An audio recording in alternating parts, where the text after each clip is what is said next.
Hello, curl friends. Happy Friday. It is the final Friday of 2023, and I'm so glad to be live with you, supporting and doing another brand highlight for a personal favorite brand of mine. And we will go with no further ado. And I just want to introduce like the topic. Um, I am a new mom and I have a daughter. and as a little baby, unfortunately, people like to say, your son is so cute. And I'm like, she's in all pink. I don't know. Or she's in orange. It's like a toss up blue.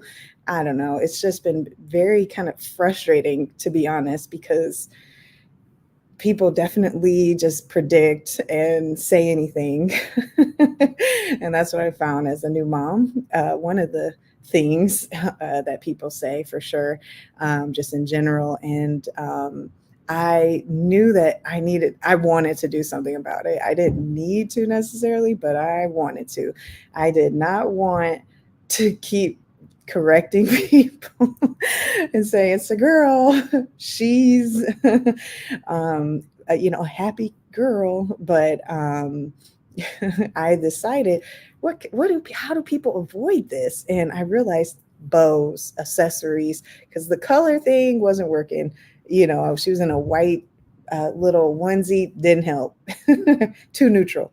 But I thought about it and realized I know someone who makes the perfect bows and accessories for curly girls. So I was excited that it was around Black Friday and your girl went shopping. So I went from shopping for Aurora to seeing some Mommy and Me turbans that are already pre-wrapped. So, if you're on the go and the hair's not a go, you can definitely pick it up. And I got the purple one because actually, I was late on the Black Friday tip, and the orders were almost sold out on some of the styles that I really wanted, which is a good thing, but not for me. So I had to go back and make sure I bought up as much as I could.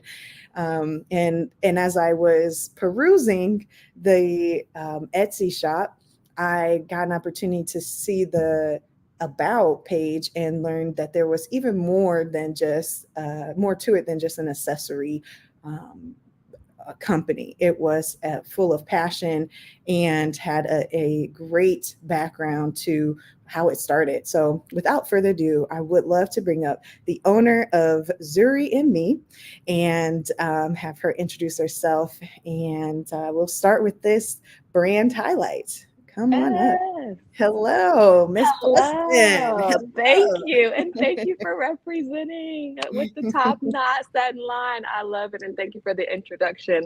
I hope I don't get too emotional because I was just listening to you share and peruse and wear my product. And it was just a very proud me moment and definitely a full circle moment. So thank you. Just a little bit about me, wife, mom of three.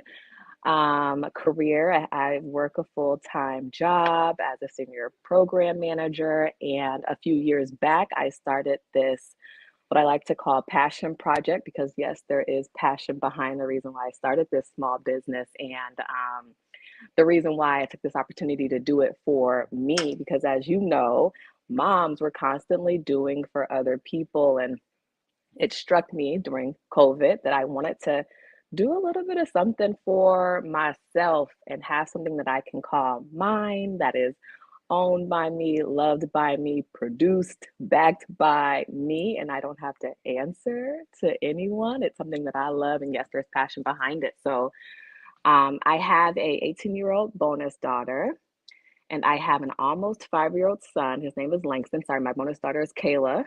And Langston, he's turning 5 actually January 2nd. So just in a few days. And I am very I'm excited, but I'm also like, I think I blinked 5 years away. I cannot believe it. And back in 2019, my husband and I, who we were not necessarily actively trying for a child, but we all know how these things work. I was pregnant when my son at the time was probably around, oh, I think he was maybe 10 months. And as a new mom and you're breastfeeding, and I was back to work and I was just trying to figure out, what life looked like for our family at the time. And I found out I was pregnant. I was just like, whoa, shocker. I don't know if I'm ready to add another bundle of joy, but here we go. And then 6 months down the road, after we found out, more about this baby, and after we started to think about names and rearranging our house, I realized that I had a miscarriage, and I then had to have a DNC, which was really a lot. So completely shook my world, as we're expecting this baby in just a few months, and having life kind of just taken from you in that very second. Um, just a super just break. Let me get my compose myself, because even just thinking about it takes me back to that moment, and it was hard. And as we all sometimes like to call ourselves strong women, I thought it would be a great idea, after I found out that I not only miscarried and then a few days later had to have a DNC, that I was just like, I think I'm going to go back to work the next day, because I need something to get me through, to keep me busy, and to kind of not necessarily make me forget, but at that time I thought that was the best thing for me. So I go back to work. I realize I probably shouldn't be here, but I continue working. And then things really just start to hit me and they start to settle. Marriage kind of got a little bit difficult, right? Because not only am I dealing with the loss, I still have my bonus daughter who needs me, my son who needs me, and my husband who's just trying to understand and wrap himself around. And then a few months later, COVID. So we go from, you know, this really hard thing to deal with to this now very hard thing of like sitting at home and really trying to understand and process what's happening. And so my husband and I, we decided, you know what? We need to just take, my son's right here. Say hi, Langy. We need to just take some time for ourselves. Let's just do a quick road trip, and let's take some time, because we are struggling to communicate. We're struggling, even with having a new child, we're just struggling to communicate. We're struggling in our marriage. I'm struggling mentally. So with the help of a therapist, because we weren't communicating, she said, just take a couple of days, go to a hotel, and just focus on, yourself and your marriage. So lo and behold, the weekend that we That take, was the day. and we didn't go, because at that time, the last thing on my mind is, and this is full transparent authenticity moment, was being romantic with my husband, because it's still a lot. But lo and behold, the weekend that the therapist recommended, because I was in therapy at the time, actually we're both in therapy because it's necessary, um I conceived by the grace of God. I would have never thought, because struggling, thinking that something's wrong with me, I'm an alien, what did I do wrong? And then having a moment to where I'm how. And so I became this helicopter mom, right? And so I started to kind of suffocate myself, because it was my duty, I felt, to protect this growing baby, because I didn't think I did that right the time before. And so I went into helicopter mode, right? I was already in the house. I didn't leave. Friends were like, hey, I'm going to stop by. And I'm like, it's COVID. Nope, we're good. I love you from a distance. I'll see you when we see this thing through. Had the baby. 9 months later, we're still in COVID. And I realized that suffocation that I was doing was not necessarily healthy. And then 3 months later, I'm back. I took actually 4 months. I took 4 months, and I went back to work. And in that time, I just continued to not necessarily focus on myself. I focused again on everything else around me. And it really just hit me in that moment where I'm like, okay, Shanice, what are you going to do for you? My therapist was like, what are you passionate about? And I'm like, I don't know. She's like, what gets you going every day? And I'm like, my kids. She says, yes, but when you wake up in the morning, beside your kids, what do you want to do for you? I'm like, I don't know. And as when we have those questions, like, what am I here on this earth for? I want to give back. I want to do more. You start thinking about these things. Once your kids get old enough where you can breathe a little bit and you can get a little bit of sleep. I was going to say, besides the beings that were created, Right. that's a big Besides deal. nursing and Woo. pumping and pumping and Yeah, nursing. And yeah. besides a little toddler, that it's all of the things. But she's like, what about yourself? What are you doing for you? And I use that as just some momentum to start asking those questions of like, Shanice, what do you want to do for you that is not controlled or owned or taken by anyone else? And so I just realized that I wanted to maybe share this story a little bit about miscarriage, moms, Black moms, where we think we have to be strong, where we don't want to talk about it. And those 9+ months of me hiding in my house and having friends say, I'm gonna check on you. And I'm like, no, I'm good. And I should have leaned in on that, right? I should have said, no, I'm not good. But um, that was the way I decided to deal with it. So I took kind of all of that and used that as my momentum to say, I think I want to share this story a little bit. I think I want to share it. I think I want to talk about it. I think I'm going to use that as fuel for me to heal a little bit. And I don't know what this is going to look like. I don't know what it's going to become. I don't know what I'm doing, but I found something that I'm passionate about. And I thought of the name. I said, this is perfect. I spoke to it with Kayla because she was like, wait a second, don't forget about me. And I'm like, well, the story behind it is that there's strength in motherhood. Zuri was the baby who was conceived after my miscarriage. And it started off, yes, as bows, right? I said, I want something to have this this thing where moms and their children can come together. And I know it sounded really cheesy in the beginning because people were like, you want to match your child with some headbands? I Yes, we do, actually, because especially if the kid looks just like you, or especially if they don't.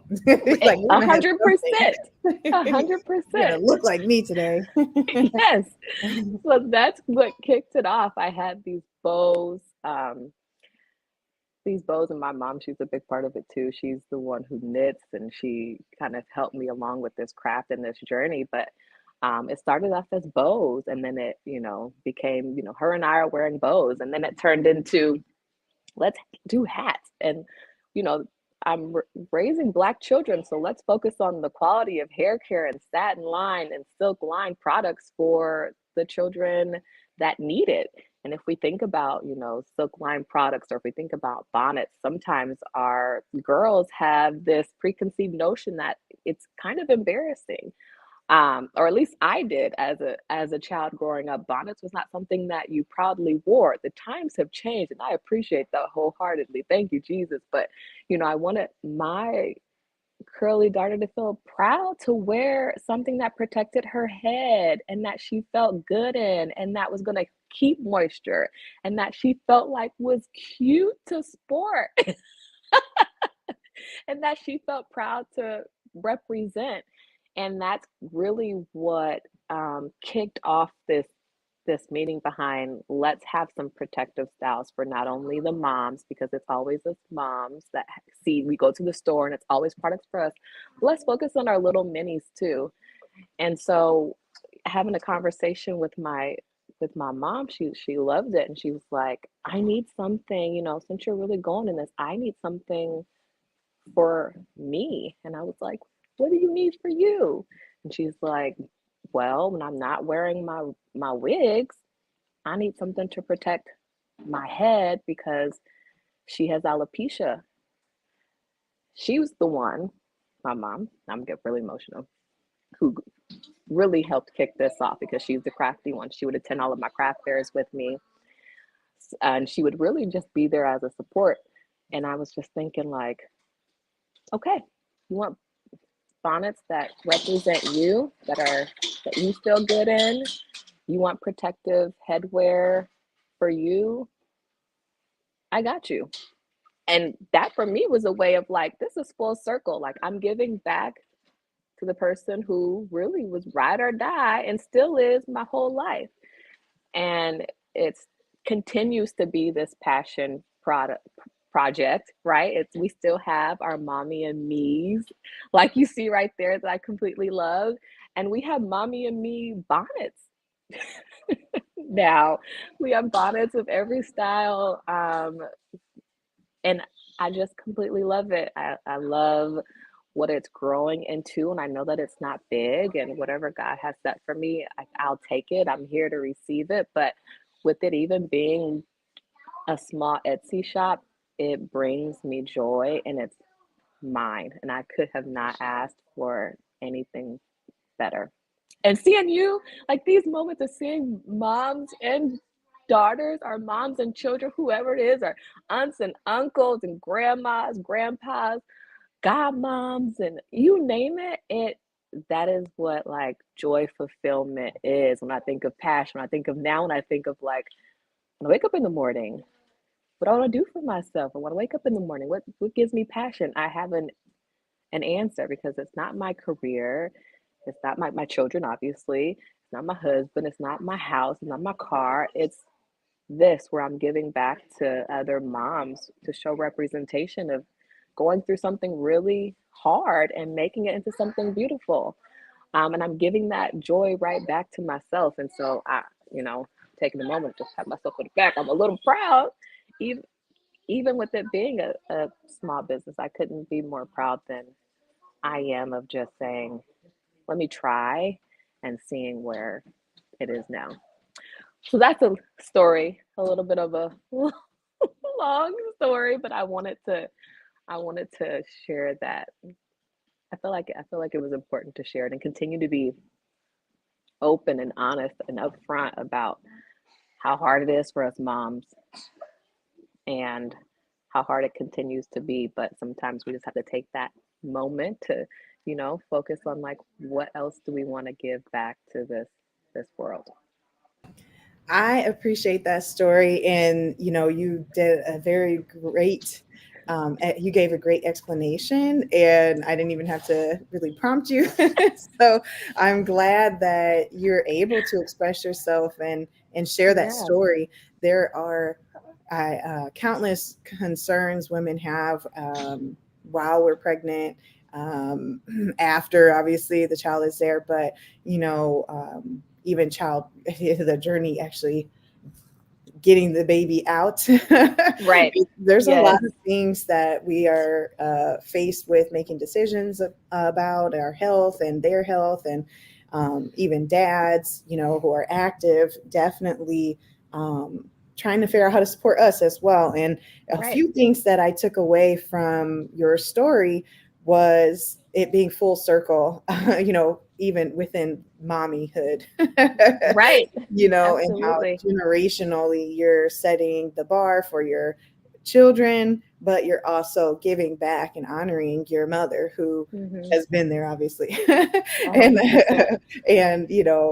I definitely think um, you know, and making sure it addressed like the curly needs, which Hmm. is the satin lining. That's really important because these other ones, we can wrap it however we want, or what have you. And it's not really the best for our hair necessarily. A If hundred we percent. and she agrees. And one thing that I have been able to get her used to is wearing the bows. So the turban is a little different. I mean, she's not even a year; she's almost a year uh, Yeah. in January as well. So I love the little January babies, but she'll get used to it as I do it more often. And her curls are just doing whatever they want to do. So Yes. I don't even know. But again, I was really glad to be able to support you. I know you kind of referenced you being small, but small and mighty. I think is very powerful, and you're able to connect a little more right now with customers and share your story. It's so common. I've had a number of friends, um, unfortunately lose their children at even past the 3 month mark. I'm at Mhm. 6 months right now myself, and it is a point of making sure, I'm pacing myself Yes. because it's not done. Yes. So However much you can, because you do have a little one too yeah, attached to your hip. I don't know what I was thinking, but it's like you said, those one dinners, a special night out, A special night out. Yes, unforgettable. absolutely. Thanks. Literally. So, thank you for sharing your story. I do have a question though.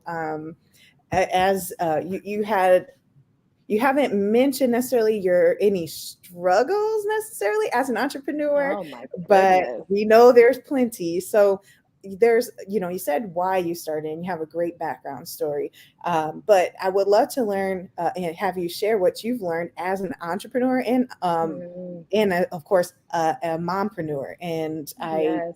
I'm not sure if you got a chance to think about that and in your reflection, preparing to share. But Yeah. the entrepreneur side is one thing, and then as we see, mompreneur Oh is my goodness. the juggling, even different. Oh man. And I'm I'm gonna still make you the learning. main screen here, so you Okay. tell us what would you say is the biggest lesson as an entrepreneur, and a mompreneur?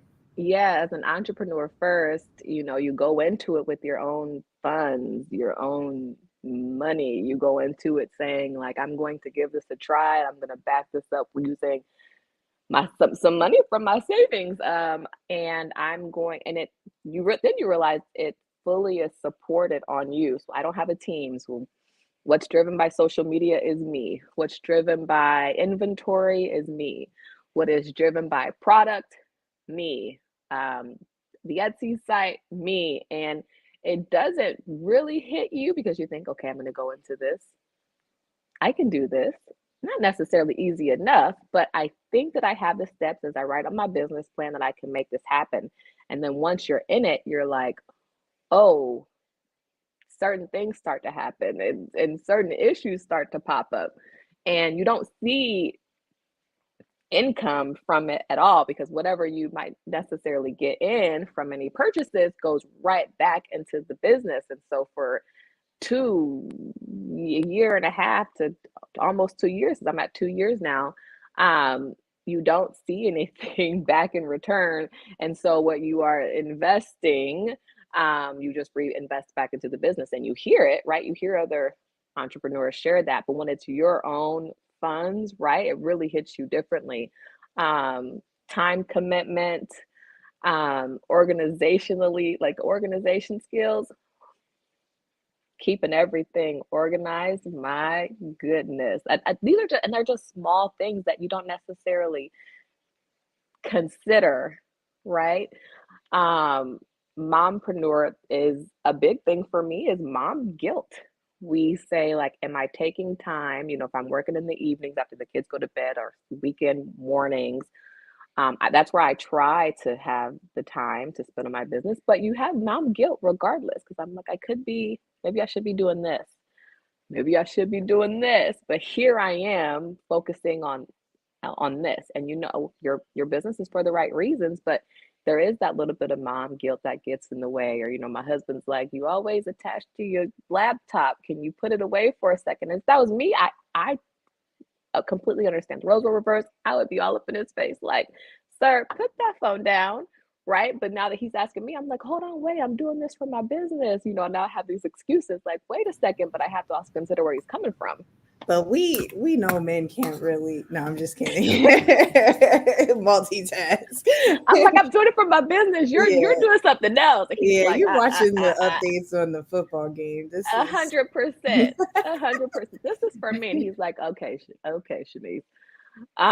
Mom guilt is, yeah, the mom guilt. I still focus back on my marriage because that's a huge bit where he's like asking questions, and then really I would say the other thing of entrepreneur and mompreneur is, where do I see myself? I have to keep asking these questions. Like, where do I see myself? Where do I want to go? How do I want to scale? Or what do I want to stay on Etsy? Do I want to move away on Etsy? And it never really ends. It's not just inventory and pushing out products, making products, pushing out products and inventory or and selling. It's like, what do I see for the future of this business? What do I want to do? And it's just like constant, never ending answers and questions, and sometimes staying up really extremely late to try to figure out what's next for me and what's next for my business. Social media also is a beast. Within the last couple of months, I realized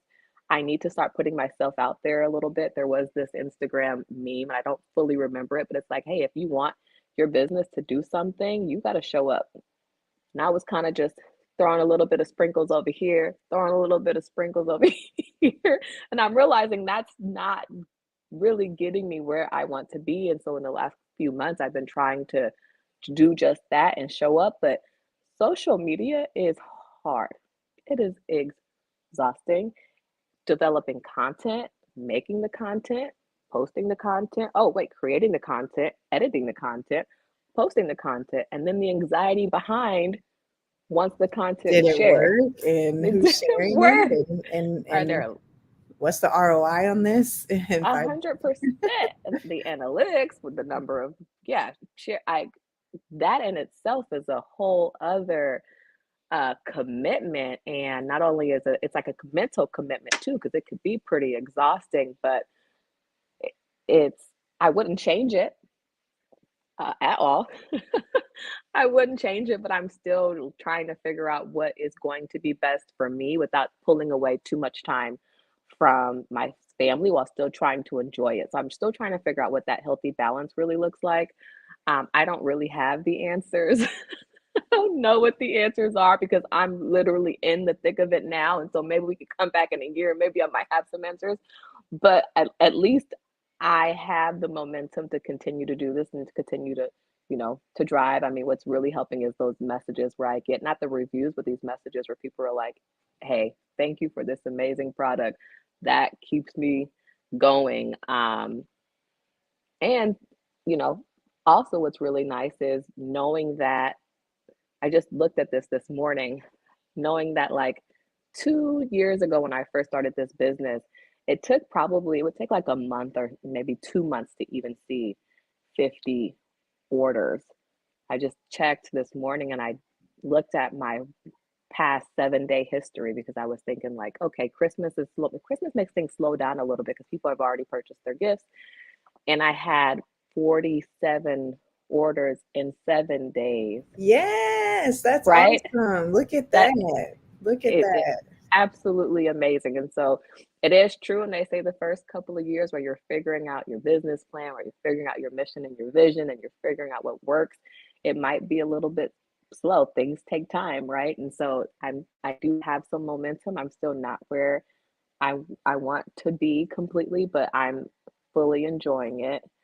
I'm fully loving it. And mompreneur, entrepreneur, I don't have all those things figured out, but I do have this vision behind this passion project. And maybe one day I have these cute little mom and me bonnets. What would be a beautiful goal? And I'm trying to speak this into existence is a beauty supply store or Target who definitely needs it. There is a need there, right? To say, hey, why don't we would love to have representation for not only people of color, but individuals with textured and curly hair who want to be more protective of their styles. And so that is what would be absolutely amazing. I'm not going to say I can't do it because if the opportunity comes around, I want to make it happen, right? But that's kind of what I would love to see one day. Well, I love that for you. I think it is possible.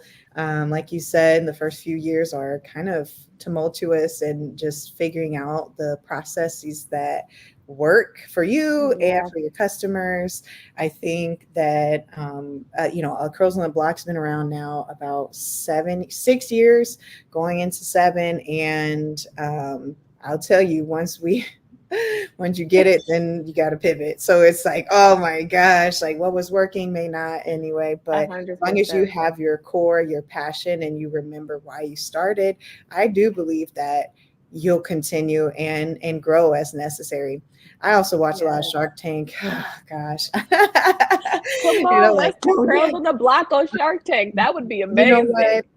Well, it may not be Curls on the Block because I've never seen them support a nonprofit, but there's some things brewing that will Ooh. may a qualifier for it. Come But on, 2024. one of the things that I love about Curls on the Block and my passion for it is Yes. opportunities like this to be able to promote and support those who Mhm. have committed their passion and energy to creating a company that Yes. may need a boost. And I do what I can at a certain time. And one thing I do know, I'm just gonna be honest, I have seen folks participate in Curls on the Block stuff, replicate programming, or Oh. and hey, it's all good, or Mhm. jump start, like, hey, we were talking, we did a live, and all of a sudden they've exploded and expanded. So I kind of have I feel like I have an eye for the early starter. And even if it's not an eye, maybe that's my purpose, is to be a push Yes. point and to encourage folks to keep going, because we do feel good being able to share our stories, and we do feel good that someone's listening, and it does matter. And like you said, Mhm. you're getting that feedback from the customers, and that's Mhm. who's going to continue to drive you and push you to the next level, or just to sustain. And I appreciate your time being able to jump Yes. on. Thank you. Aurora did a little cameo.